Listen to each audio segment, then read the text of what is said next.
Good, good. Good deal. I had a question as far as like, how do I go back over the contracts? I was in the mandatory meetings for the MLS orientation and stuff. So I missed the contracts yesterday. It'll be recorded. I don't know if Billy, my assistant, has posted it on the Facebook page yet. No, the last one was like May 7th. Okay. Files. Okay, let me So- let me check with him Okay, sweet. and see Because I was going in the media section. see who else is here. Good morning, Talon. I see you on there. Who else is here this morning? Connor is on and joining us. Talon's here. I've got Rutger here in person, looking for everybody else. We're working on being able to go back to Facebook live streaming. Until then, I'm asking Billy, our assistant, to upload the Zoom videos. Just know, I think he's behind a little bit in getting those done. Now, Rutger, you could go back to 2 months and it will be basically the same. Don't go back much further than that because we do try to keep them topical. Yep, current to whatever's going on. And sometimes there's a lot going on. So I'm going to there's kind of an echo in here. There is. Did you notice that? Picture on the wall or I'm like, something. I haven't taught in this group, I don't think, before, so that's okay. Then I don't have to talk as loud. Mhm. So here we go. I'm going to share screen and we're going to dive in to session 19 of Ignite, which is where you get really excited, get to the closing. Okay. So in Ignite, we've gone through all of this, of the process of how to start your business, how to go after business, how to work with buyers, how to work with sellers, how to do the transaction. And now today, or this week, we're going to be focused on get to the closing. Here, I'm just going to tell you right off the bat before I even jump into the check-in. Actually, I'm going to go to the check-in screen so you can do that while I'm chatting. So if you guys would go ahead and scan so that I know that you've been here. And remember, if you're watching this as a recording, please scan in also, because we do pay attention that you're watching these outside of the time that it's done. That gives especially your coach an idea whether you're engaged in training or not. So that's really important. Just do that little scan and we know. I love how Lucilia has been going back and rewatching so many of these trainings, and she'll make a little comment or I'll see her check in and what have you. So one of the things I was going to tell you about closings is this. And hold on a second, because I also need to get us to where we can. So where I can, hold on. Here we go. I'm going to give you a hard truth about real estate, and that is you're not going to close every deal. You're not even going to close every deal that's under contract. And that sucks. Let's be real. What room am I in? I'm in Brookside. But it's real. And that's why when you get to the point to do your business plan with your coach, that's why it's going to be important for you to understand that one of our conversion rates on there is the fact that you're not going to close everything, and we take that into account. Hi, Regina. Good morning. Morning. You're not going to close every deal. And what is so maddening and disheartening at times is that you're going to do everything perfect. It's not going to be your fault. It can be something that nobody anticipated. Sometimes it's your client who does something stupid. You know, a buyer can go and bounce a check during the under contract period, and the lender pulls credit twice, once in the very beginning when they're approving them, And then right before they close to make sure they haven't done anything crazy and that their loan to debt ratios haven't gotten out of kilter from when they approved and gave loan approval and loan commitment. The seller, something could happen to the seller, or the buyer could lose their job. So things happen. And sometimes the lender screws up. Sometimes the title company, they can't get clear title, no matter how hard they've been working on it. That can happen. The seller might owe federal taxes and nobody knew that until late in the game and you were under contract. Those things happen. So please be prepared that it is hard. You want to count those chickens before the egg hatches, right? Because this is how we put food on the table, but you've got to know right here and now that you're not going to close every deal. And whenever I talk to an agent and they say, oh no, my closing rate is 100%, I get everybody to closing table. I know they haven't done real estate very long because you can get lucky here in the beginning and then get sideswiped. So I'm sorry to be Debbie Downer, but I want to be real with you guys and prepare you for having the right expectations going into this and working this business. So we are here at Get to the Close, you betcha. We're going to talk about the timelines. We're going to talk about best practices, risk avoidance, referrals, reviews, post-close follow-up, all of that this week. Here's a quote for you. Real estate transactions aren't particularly trouble-free. It's a strenuous and trying time that requires all the attention and effort you can command. This is where I say that the minute you go under contract is when you become a project manager. And for some of you, you've already had that role in a past life, in a past position. So you're going to just take out that project manager hat and you are going to go into that project management mold. You're just going to go right into it. If that isn't something that you have done before, if you are challenged in being organized and hitting timelines, this is where you're going to have to up your game. And you're going to have to recognize where your challenges are. So if you were one of those people that you're not really detail oriented, and I get it, real estate agents come in all shapes and sizes, and we're doing jobs, especially here in the beginning, you've got to do everything, even if it's not a natural for you. Makes sense? Like some of you are going to do marketing and you just some of you are going to do social media and you're like, oh, I don't know what I'm doing. Some of you are going to have to do these details and paperwork and you'll be like, oh no, you've got to do them, especially here in the beginning, because you've got to learn these things. Please don't be too, while it is wonderful after you close 4 deals, then I get you with Rosa and her transaction coordination team, and you will get your own transaction coordinator for all the rest of your closings until you hit 12 months, which is lovely. But remember, that doesn't absolve you from knowing the process and knowing the documents. They're just filling out the documents, right? So I know it sounds lovely and wonderful, and it is. But you've got to learn this. It's not like, oh, I'll just get by now and do it, and then I'll just hand everything off. Well, one, that's not being a good business person, and that's not covering, not being a good risk manager either if you turn everything over and don't have a good understanding of it yourself. Make sense? So we're going to talk about timelines. As a real estate agent, it's important to keep track of the deadlines in the contract.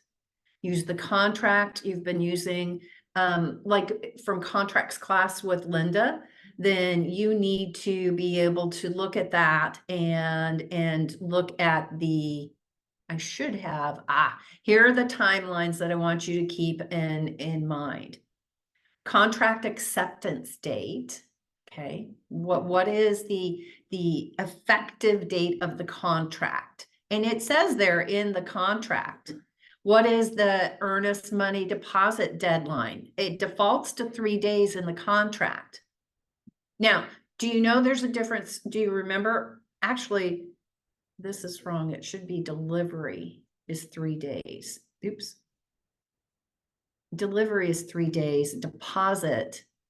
Do you remember there's a difference between Kansas and Missouri? So one is less than the other, but know that that delivery date that's in the contract, and then also the deposit date is in there.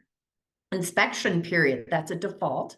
10 days is what the default period is. You can ask for more days or negotiate and maybe sweeten your offer and make them less days. Make sure you understand how hard it is to accomplish all the inspections when you shrink those days. It can be done, but if something comes up, like some unknown something comes up and you see that and you're like, oh my goodness, didn't know that. And then you have to get a specialist in something like a structural engineer. And you said, hey, we'll get this done in like 3 days. That could be almost impossible to get any specialists in.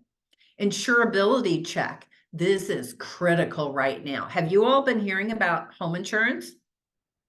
Anybody hear about what's going on home insurance? Redker, have you? It's been going up. That's all I know. Yeah, so we're in almost in an insurance crisis. And you guys need to know that, because you need to be making certain that your buyers, the minute they go under contract, I actually would have them talking to an insurance agent while we're out shopping so that they can get an idea, because there's going to be some severe sticker shock. Mhm. And there are going to be some houses that are going to be hard to find any affordable insurance for. Especially if you're looking at a first-time home buyer, and then they're looking at an older house. Think about how that can all come together. So insurability is not a given right now, and affordability of the insurance is not a given right now. And this is all due to all the natural disasters that have been so horrific across the United States.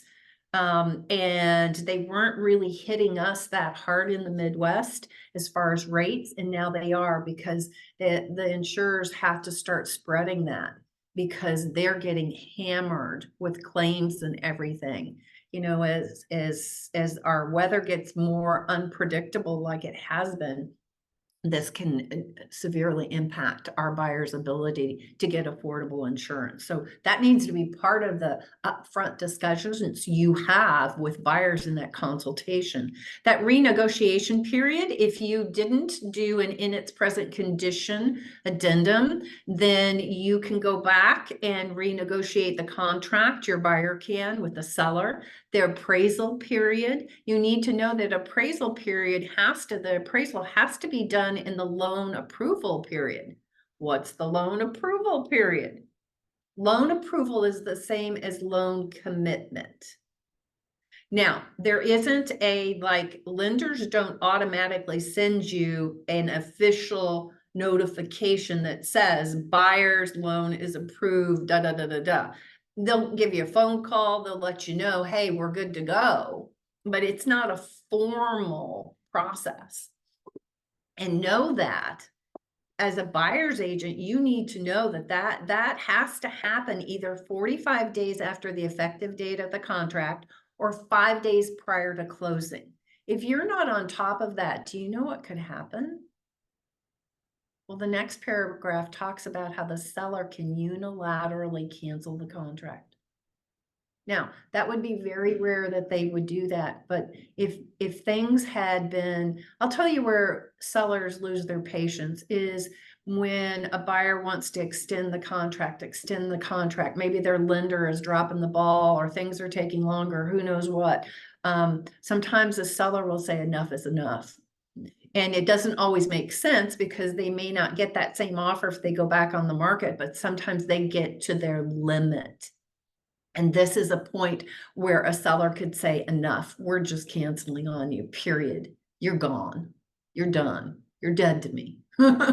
right? So you don't want something like that happening because you're not on top of it with the loan officer saying, hey, you know, we're getting close to closing, or we're 40 days past the effective date.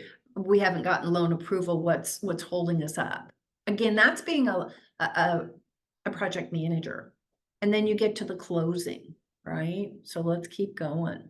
Any questions on those? Those are the broad, you've got to know what the contract says, because these are areas where you can lose for your client if you do not understand what these periods are and what's a hard date and what's a soft date.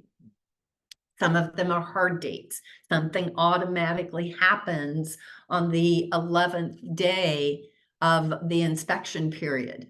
That means your buyer is buying that house in its present condition, even if they didn't sign that addendum, and they have no right to negotiate any terms or any repairs. What? And it happens because you're not on top of it. Think about it.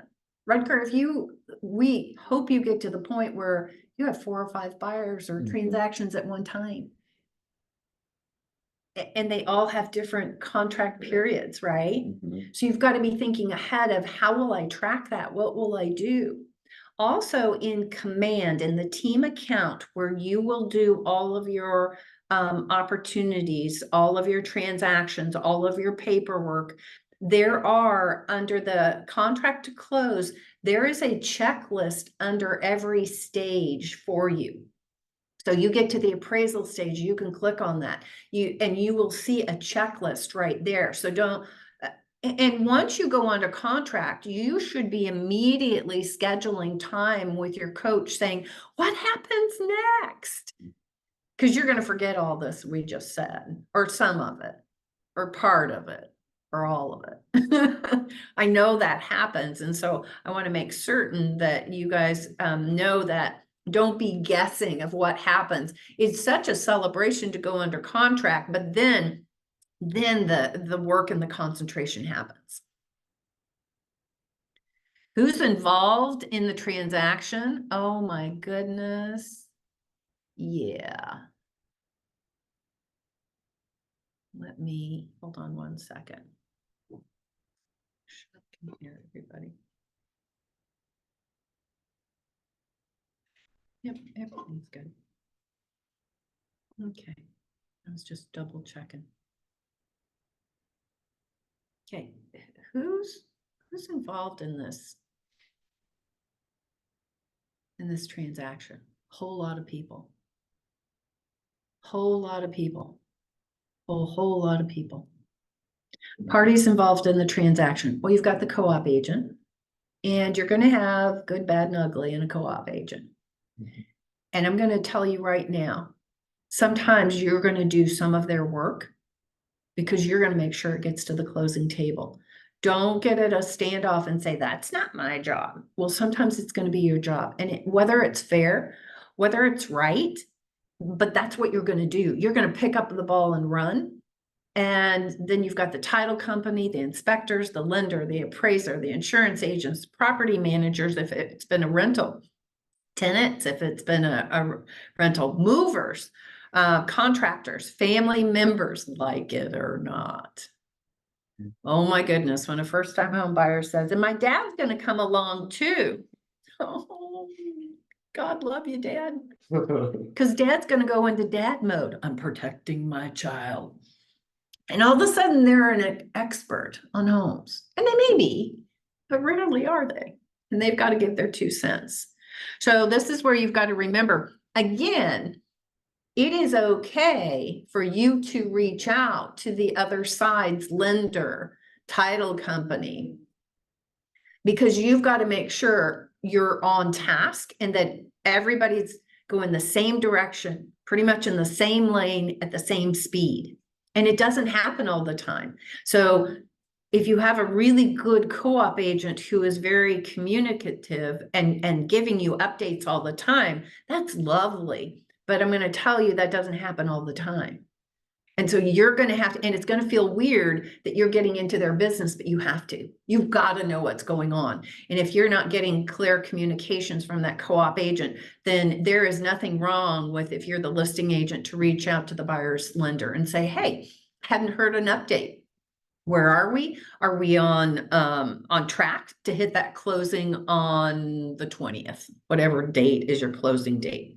You've got to insinuate yourself in there. Now, they might not tell you a whole lot, or they might tell you too much. So make certain that you're doing that. And so that's where also, if there are amendments that need to be drawn up, or extensions, amendments that need to be drawn up, I don't care whose court that ball is in. I always said, I'll do that.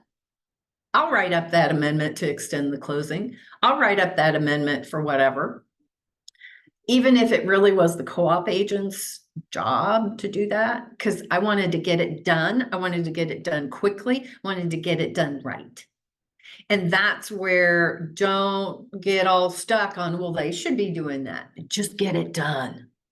Time is of the essence once you're under contract, and there are things that have to happen, and you don't want it all bogged down because you waited for the other side to do it. Okay. Okay, buyer's timeline. What is the first thing my buyer needs? What do the buyers need to know and do? What do I need to know and do? What does the rest of the team, co-op agent, inspectors, lenders need to know, take action on, and when?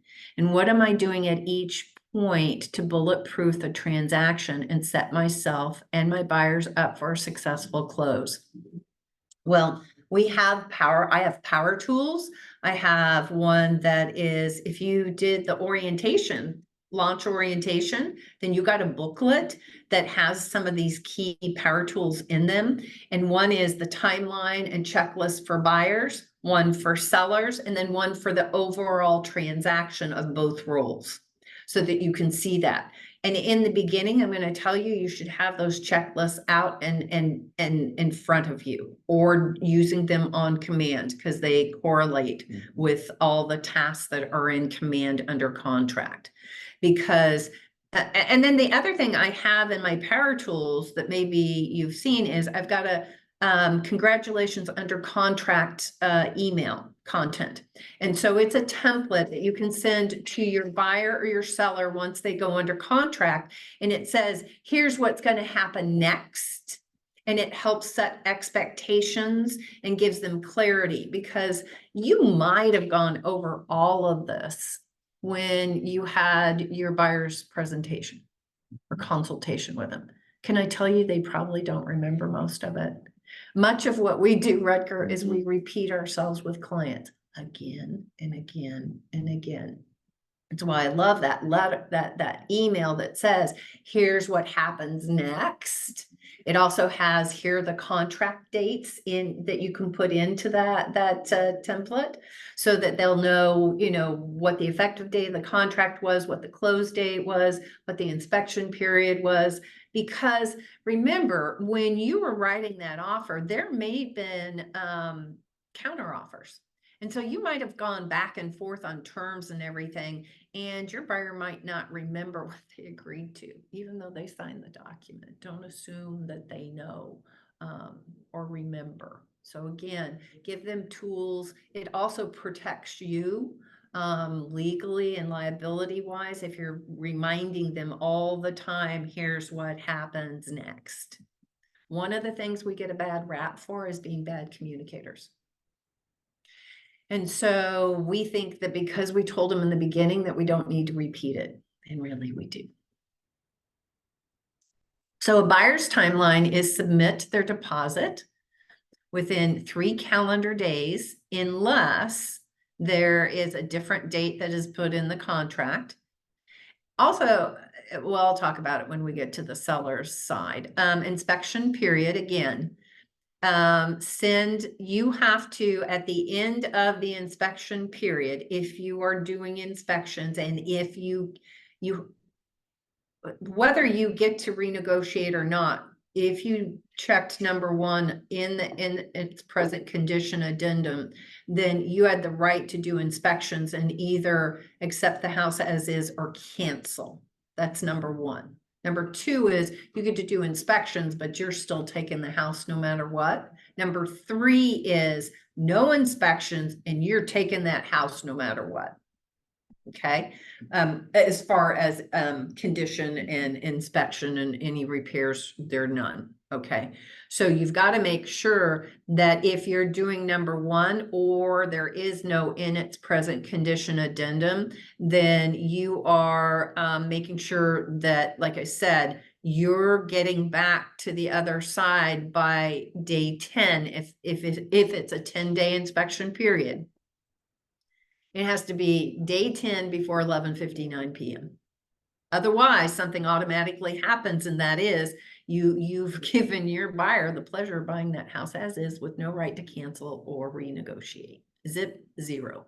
I know agents in this office, experienced ones, who have had to pay for major repairs because they missed that deadline. Calendar days is 24 hours. It's calendar days. Okay. And it starts first, like if it's 11 p.m., that's day one. No, actually, that's a great question. So when we look at the contract effective date, let's say everybody signed on, today's the 21st. The first day of the inspection period or any of the timelines are the next full day. Okay, even if they were done today, somehow. No, It just starts. it's always the next full day. So because if we said May 21st at 5 p.m., oh my God, how could we track that? Right. Right? That would be a nightmare. So you have an effective day of the 21st. Inspections start, the first day is the 22nd, the next full day. Let me let Callie in. Hold on a sec. So it's very, very important. And this is a hard date. This is, I used to wake up in the middle of the night and go, what day is it? Yeah. I'd just sit up in bed and go, Monday, Tuesday, Wednesday, Thursday. Okay. And I go back to sleep because it was a nightmare to think that you could miss this. Matter of fact, I had a new agent. It's been a long time ago. And he's a great guy. However, he came to no trainings, none, zip, zero. He just ran and got into business right away, which is great, but also scary. And so he calls me. I was a broker at the time, also in the productivity coach. And he says, Kristen, I'm under contract. And I said, you are? I had no idea. Didn't tell me. I hadn't looked at the contracts, nothing. He goes, yeah. And I don't get it. Everybody's mad at me. I missed something by one day, and I know in my head what has happened. I'm like, oh, tell me more. Sure enough, he missed the inspection period deadline. He did not respond until the 11th day. And the seller said, tough beans. And I said, can you share with me what was the major repair that your buyer would have asked for if they could have? And he said, a new roof. Guess who paid for a new roof out of his first commission check? And luckily the house was a price point that he could, and he didn't have to come out of pocket. He missed that. He goes, but it was just one day. I said, it was a contract, a legally binding contract deadline that you missed. And either you can pay for that repair or probably get sued. You choose. And these are the things that get us in trouble all the time. And so I know agents that have paid for major repairs because they missed this deadline. It should keep you up at night. Then that, again, see what I'm saying about how are you going to track this? That should be on your calendar. It should be a calendar reminder. It should be alarms that go off, all of that, because you can't afford to miss this deadline. You cannot afford. Insurability check, we talked about that. So renegotiation period. So if you got to do inspections and if you still had the right for the buyers to go back and renegotiate the terms of the contract based on what was found in the inspection. This is not a time for the buyer to say, well, let's ask for the painting of the house because I don't like the color of it. It can only during the renegotiation period and in the contract, it defaults to 5 days. And usually we stick with those 5 days, okay? But you only can ask for things that are cited in the written inspection report. This isn't a time to think, oh, I really paid too much. Let's just ask for a price reduction. It has to be tied to the items found in the written inspection report. Does that make sense?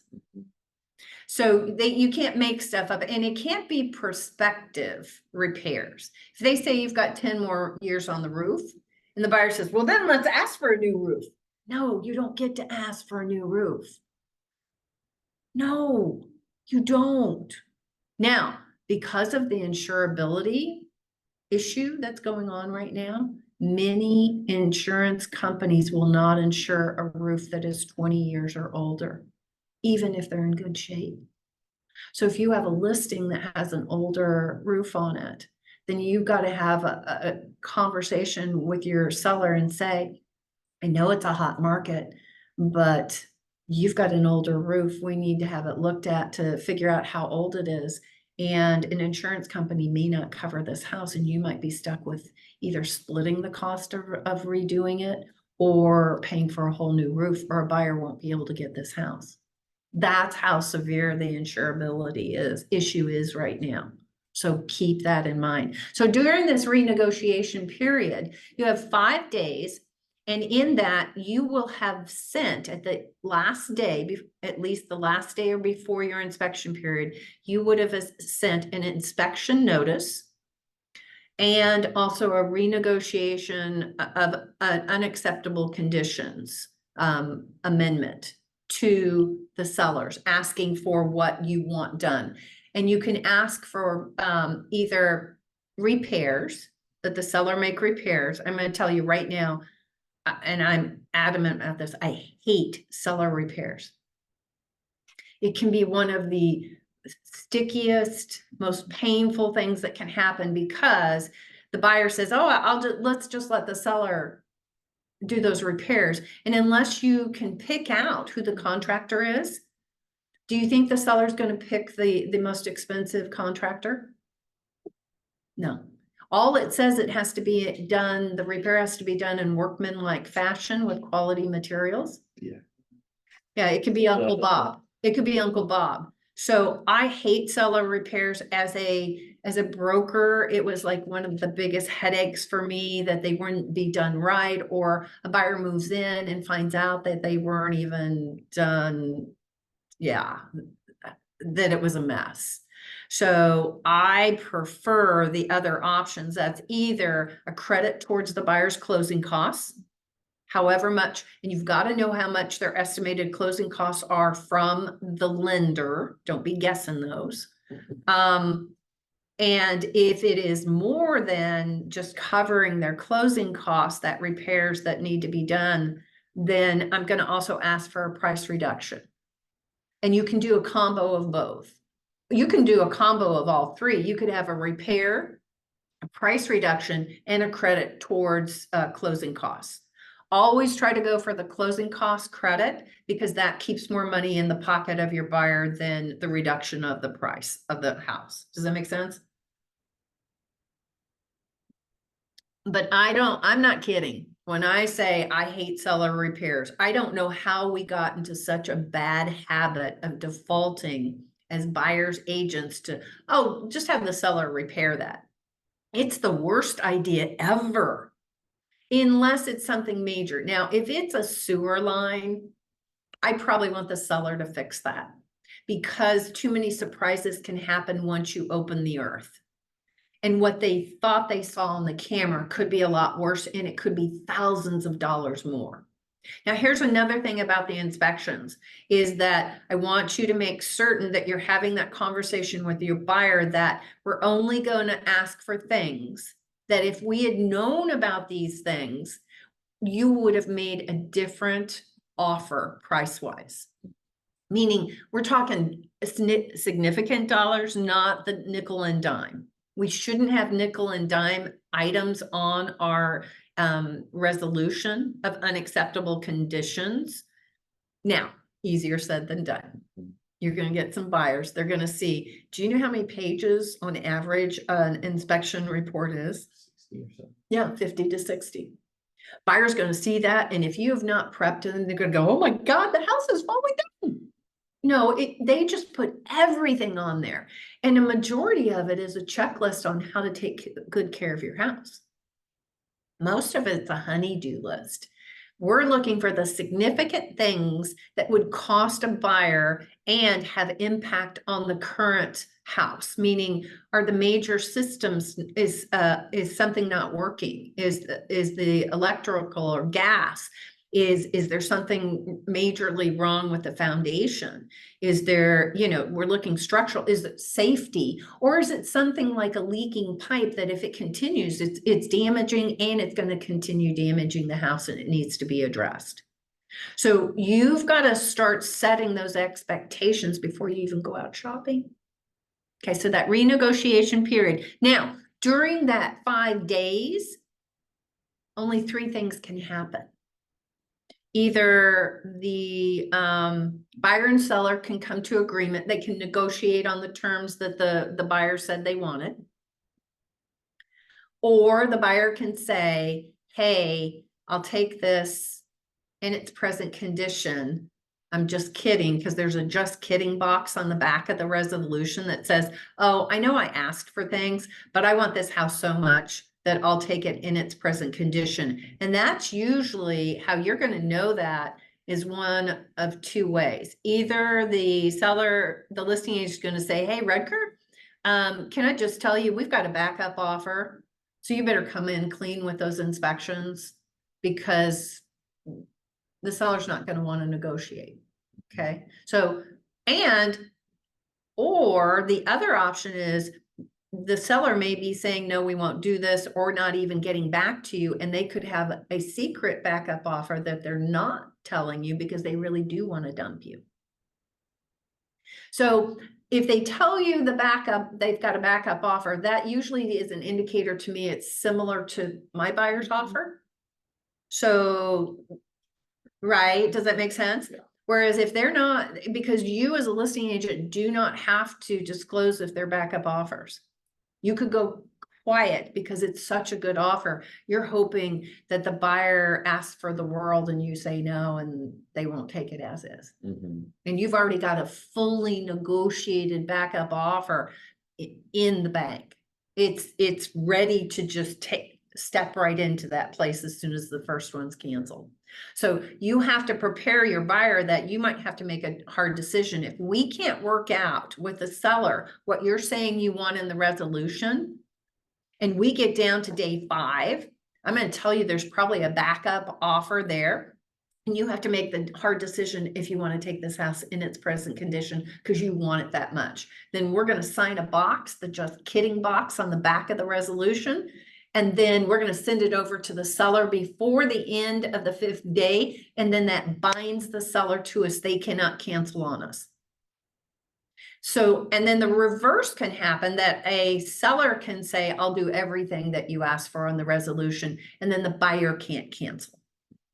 Makes sense? So either they negotiate and come to agreement, or the seller says yes to everything, or the buyer takes it in its present condition. Now, if you're still negotiating and you get to day 4 or 5, I'm going to ask that listing agent, hey, can we have an extension of the renegotiation period? Mm-hmm. And if they say no, then backup offers. I smell it. Yeah. I smell it. Even if they're not saying it, I smell the backup offer. But if they agree to that, get it in writing, because on day 5, nothing, unlike the inspection period, it's not a hard date, it's a soft date. Either party on day 6 can unilaterally cancel the contract in writing. So you might think you're negotiating with the other side, and you get to day 6 and they deliver a cancellation. Boom. You're gone. It's unilateral. You can't say, oh, no. We'll take it as is. No, they just kicked you to the curb. It's done. It's done. can tell you're thinking. Yeah, well, no, my question is, have you ever ran across the line of someone's just hardballing you, there is no backup offer? Well, they better But be they- careful how they play those Right, cards. But like, like, have you seen that happen? Not, usually not. A seller can say, yeah, I Right, don't wanna do repairs. And not have a backup offer. But usually we're not trying to play that card so right. dangerously, yeah. On the seller side, but I'm just. Yeah, it can happen. And sometimes our sellers, even if we counsel them not to do that, they get the final say. Right. Unless it's unlawful or unethical, we have to do what they ultimately want us to do. So that's the renegotiation period. Again, read the contract, because in reading the contract, it lays all of this out. It tells you what can happen during the renegotiation period. Appraisal period, if it does not appraise for the sales price. There is another renegotiation period of 5 days for that scenario. So you can get a reconsideration of value from the appraiser. What you're going to do if you are a buyer's agent or a listing agent, you're going to get the appraisal. You're going to look at the appraiser's comps and see if you agree with them. And then you're going to use the same criteria they used. Because I've found that sometimes they'll use a broader criteria than I used. In a more normal market, we usually don't go back more than 90 days looking at solds, right? We don't go any further than 3 miles out. We try to keep the square footage within 300 more or less, 500 at the most. Sometimes an appraiser will have stretched those boundaries that normally they go through too. And then we can then do our own CMA using their criteria. Because I found sometimes my criteria has been tighter than theirs. And then when I pushed mine out, I was able to find comps. Matter of fact, this happened for one of my coaching clients. We were able to find really good comps that the appraiser didn't use, that I gave him 3 comps. One was iffy, but I still threw it in there, and 2 were really solid. And sure enough, they switched out 2 of their comps for the ones that I found. And we did up the gap. We didn't fill the whole appraisal gap, but we did. Loan approval period, we talked about that earlier. Here is the power tool of the buyer contract to close step by step. So it takes you through day 1 to 3 to 5 days before closing. Make sure you're looking at these in advance so that you know what's going to be going on. Don't think you're on easy street once you go under contract. Then that's really where it gets a little nerve-wracking. Here is my buyer's under contract letter.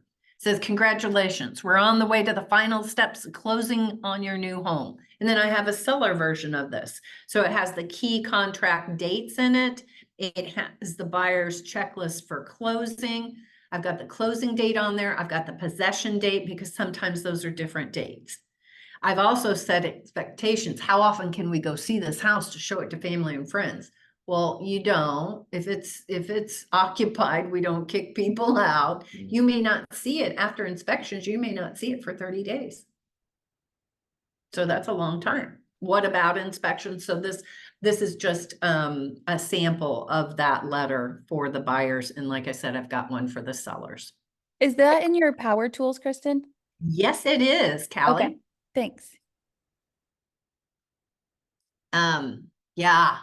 Communication of deadlines, communication of contract to the other parties. Remember, if you're the buyer's agent, you have to deliver the contract to the lender and the title company. And get this, did you know the title company will not deposit the earnest money until they have a copy of the contract, signed contract? So you can go deliver that EMD, or your buyer delivers it through wiring. Please, please, please follow up with your buyer that they actually get that EMD delivered. However, whatever format that they've done it, if they've done it online, or if they've written a check or a money order or what have you, please, please, please Buyers don't have the same sense of urgency about the contract deadlines as we should have. So you've got to make sure, and then you double check with the title company, make sure they received it. Because you need a receipt. That's part of what you need of required documents.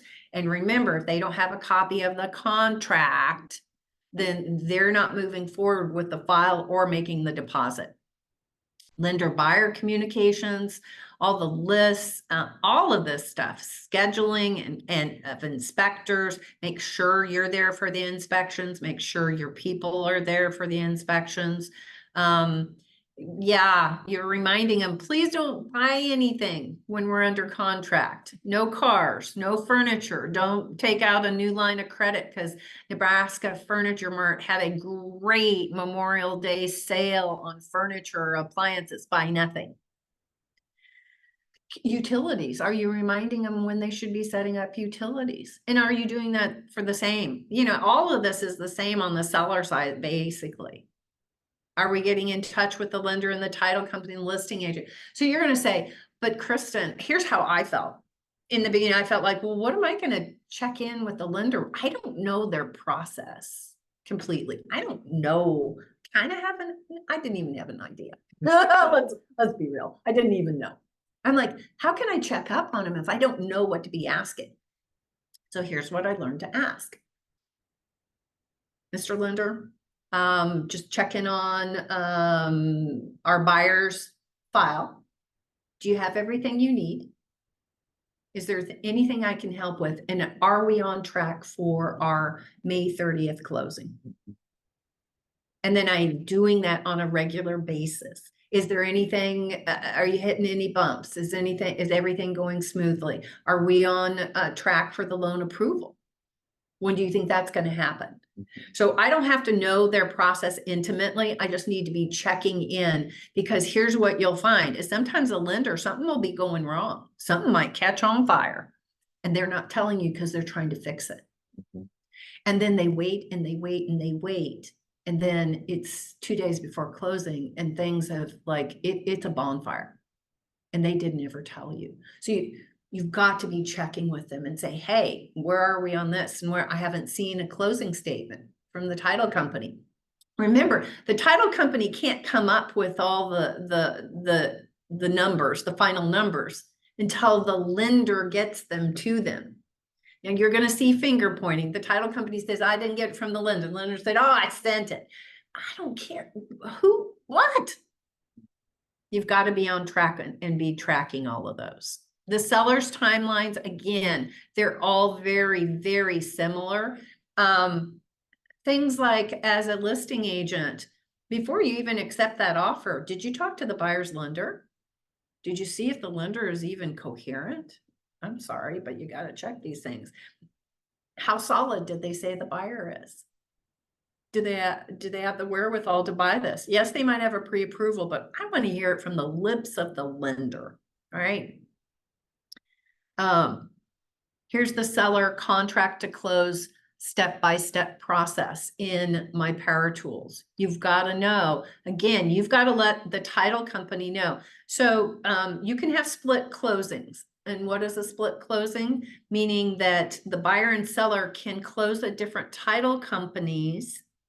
The only time they're going to close at the same title company is if it's a foreclosure property, then the foreclosure entity is going to require that. And if it's a cash sale, a title company doesn't make enough money to do a split closing on a cash deal. Okay. So just know that, because you don't want to say to your buyer, oh yeah, and you get to pick.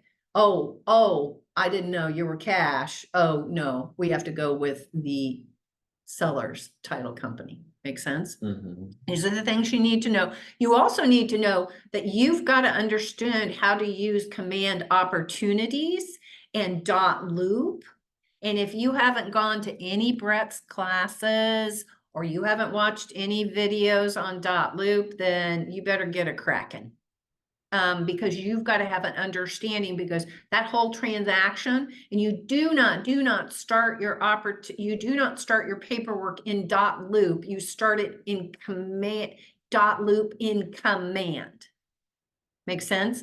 So you could go out to the .loop website and start everything, but that's not where you do it. You do it inside of Command. We're connected to .loop that way. Make sense? So make sure you're doing that because we're having way too many new agents starting in .loop and not in Command. And that's where it's showing that you're not plugging into all of Brett's training. His Wednesday trainings are specifically for Command and opportunities and understanding how to take that transaction from contract to close. You've got to upload all your documents and make sure everything's in there, because not only is Linda going to look over all your contracts before you send them out for signatures, but also we have a compliance person virtually who's looking over your files too. And remember, Linda or your launch coach has to see every contract document, not just the sales document. That means all amendments, all through the process, not just, oh, here's my offer. We've got to see everything, because you could do something crazy and write some amendment and we don't see it. And oh my God, then stuff could happen.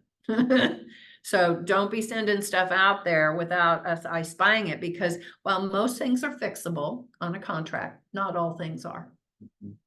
And if you get creative and think, I got this, I'll just fill this out. Or worse, listen to the co-op agent and they tell you what to do. I would love to tell all of you that every agent knows their contracts, but I would be lying out my teeth. I wish I wasn't, but it's true. Most of them have an elementary level understanding of contracts, and that's not our goal with you. We want you to be above average. We never want someone else to out navigate you because they knew the terms of the contract better. We never want you to lose a deal for your clients because you didn't understand the contract at the level you need to. I don't care if you like paperwork or not. You got to know the contract. I'm not very forgiving about that because I've seen, as a broker, I've seen what goes wrong, and I don't want you to get sued. I don't want the brokerage to get sued. Because even if you can prove you did nothing wrong, if you're named in a legal suit, you know what your E&O does? Your E&O will protect you, but you have a deductible, just like any insurance, and you're going to have to pay that deductible. So do we. We have a deductible too. You're going to have to pay that deductible to prove that you didn't do anything wrong. So you can't just say, well, no, I didn't do anything wrong. You then have to get legal counsel through the E&O company to prove that you didn't. And most of the time, it's easier to settle than it is to prove. So just know, learn the paperwork. Here's the seller's version of the congratulations letter. You're under contract. Again, setting expectations and reminders. These are all the things, deadlines. We've got to communicate clearly. That's why making certain that you're using a checklist and using that as your communication points with your clients is perfect. Movers, oh my goodness, movers, possession dates in the contract. Please don't put on a fully occupied house, please do not put at funding as possession date. It needs to be a date and a time if it's not at closing, because sellers need to know when to schedule movers, and they usually do that in advance, right? And sometimes moving goes smoothly and sometimes it doesn't. And there's nothing worse than a buyer closing on their house and going over to the new house and see the moving truck still, and it's still half full of furniture. So it's common. I had an agent, the buyer was ready to, when I was broker, our agent said, well, my buyer wants to call the police and kick them out. I'm like, that will not help anything. Yeah. This was an elderly woman who was a little crazy. And I think she would have gone off on the police, and then she would get hauled to jail. And then nothing's happening that day. So be ready. Okay, again, no opportunities. If you don't know how to use this platform, you're going to be at a loss of what to do and how to do it. And you've got to know this. So build that base knowledge and then we can help you through it. We're here to answer questions, but this is something that you've got to seek out to learn and do yourself. And also on Command, they have great tutorials. If you can't go to Brett's classes or you did and it's still not clear or, you know, you need reminders, there's great step-by-step help in Command for you on all of this. Okay. Risk avoidance, I said a lot of this. Okay. Your homework is read the following paragraphs, and I'll post this on the Facebook page. Read the following paragraphs in the real estate sale contract. How many days to deliver EMD? By when does a buyer have to have their loan approval? And how many days does a seller have to notify the buyer if the house is damaged, such as a fire? Okay, that's your homework. We already talked about a couple of these answers. All right. Okay, we got to go to sales meeting, business meeting, because we've got some great content today. Thanks everybody for being online. We had a good crowd today. Thank you. Thanks. See you guys later.